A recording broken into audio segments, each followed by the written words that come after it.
من الشیطان الرجیم بسم اللہ الرحمن الرحیم رب اشرح لی صدری ویسر لی امری واحلل عقدۃ من لسانی یفقہوا قولی نحمدہ ونصلی علی رسول الکریم۔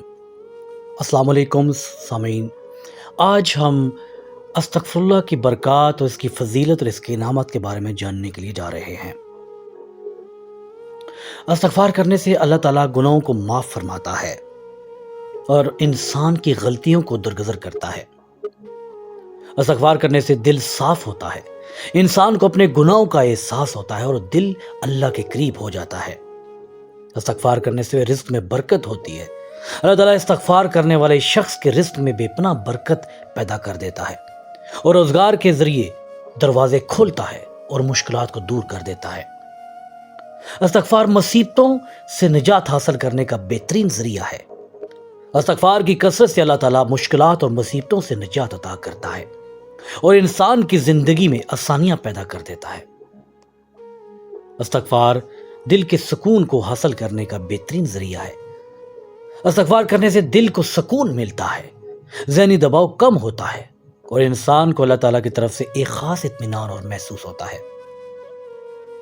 سورہ نوح میں اللہ تعالیٰ فرماتے ہیں فَقُلْتُ اسْتَغْفِرُوا رَبَّكُمْ إِنَّهُ كَانَ غَفَّارًا لَيُرْسِلِ السَّمَاءَ عَلَيْكُم مِّدْرَارًا وَيُمْدِدْكُم بِبَنِينَ وَيَجْعَل لَّكُم جَنَّاتٍ وَأَنْهَارًا۔ جو لوگ اللہ سے استغفار کرتے ہیں، اللہ ان کے لیے دنیا میں باغات پیدا کر دیتا ہے، ان کے لیے نہریں جاری کر دیتا ہے، آسمان سے ان کی بارش برساتا ہے، اولاد نرینہ سے ان کی مدد کرتا ہے اور ان کے مال میں اضافہ کرتا ہے۔ اللہ کی محبت حاصل کرنے کا بہترین ذریعہ استغفار ہے۔ استغفار اللہ تعالیٰ کی محبت اور رضا حاصل کرنے کا ایک ذریعہ ہے۔ اللہ اپنے بندوں کو بہت پسند کرتا ہے جو اس سے مغفرت مانگتے ہیں۔ در حقیقت برکت اور رحمت استغفار کا ہی ذریعہ ہے۔ استغفار کرنے والے پر اللہ کی رحمت نازل ہوتی ہے اور اس کی زندگی میں خوشیاں اور برکتیں بڑھ جاتی ہیں۔ استغفر اللہ پڑھنے سے گناہ اس لیے ختم ہوتے ہیں کیونکہ یہ اللہ تعالیٰ سے معافی مانگنے کی ایک صورت ہے۔ اللہ تعالیٰ اپنے بندوں کی توبہ اور استغفار کو قبول کرتا ہے، بشرطیکہ وہ اخلاصی اور سچے دل سے ہو۔ جب کوئی شخص اپنے گناہوں کی سچی توبہ کرتا ہے، استغفار کے ذریعے اللہ سے معافی مانگتا ہے، تو اللہ تعالیٰ اس کے گناہوں کو معاف فرما دیتا ہے۔ قرآن مجید اور حدیث میں بھی یہ بات واضح کی گئی ہے کہ اللہ تعالیٰ بہت مہربان اور رحم کرنے والا ہے اور وہ اپنے بندوں کی توبہ کو قبول فرماتا ہے۔ ایک حدیث قدسی میں اللہ تعالیٰ فرماتے ہیں ہے میرے بندو، اگر تم زمین و آسمان کی وسعت کے برابر بھی گناہ لے کر آؤ، پھر مجھ سے معافی مانگو تو میں تمہیں بخش دوں گا۔ گناہوں کی معافی کے لیے ضروری ہے کہ استغفار کے ساتھ ندامت اور پچھتاوا بھی ہو۔ انسان آئندہ گناہوں سے بچنے کا عزم کرے۔ جب یہ شرائط پوری ہوتی ہیں تو اللہ تعالیٰ اپنے بندوں کے گناہوں کو مٹا دیتا ہے اور انہیں پاک کر دیتا ہے۔ استغفار کے دل کی پاکیزگی کا ایک ذریعہ بھی ہے، اور جب دل پاک ہوتا ہے تو گناہوں کی گرفت میں ڈھیلی پڑ جاتی ہیں۔ اللہ تعالیٰ اپنے بندوں کی خطاؤں کو درگزر کرتا ہے اور ان کو ایک نئی زندگی عطا کرتا ہے۔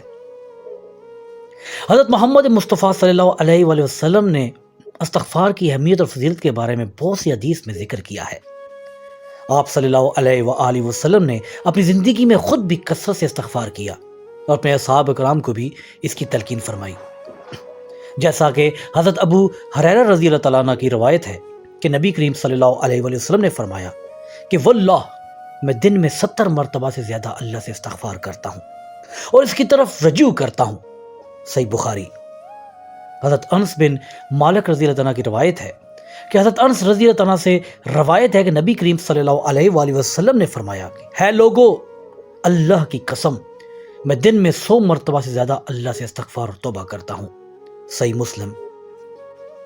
استغفار کے فائدے کے بارے میں ایک حدیث یہ بھی ہے کہ نبی کریم صلی اللہ علیہ وآلہ وسلم نے فرمایا جو شخص کثرت سے استغفار کرے گا، اللہ تعالیٰ اس کے لیے ہر تنگی سے نکلنے کا راستہ پیدا کرے گا، ہر غم سے نجات دے گا اور اسے وہاں سے رزق دے گا جہاں سے اس کا گمان بھی نہیں ہوگا۔ سنن ابن ماجہ۔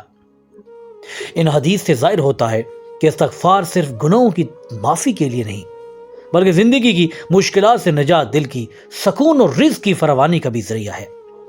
رسول اللہ صلی اللہ علیہ وآلہ وسلم نے ہمیں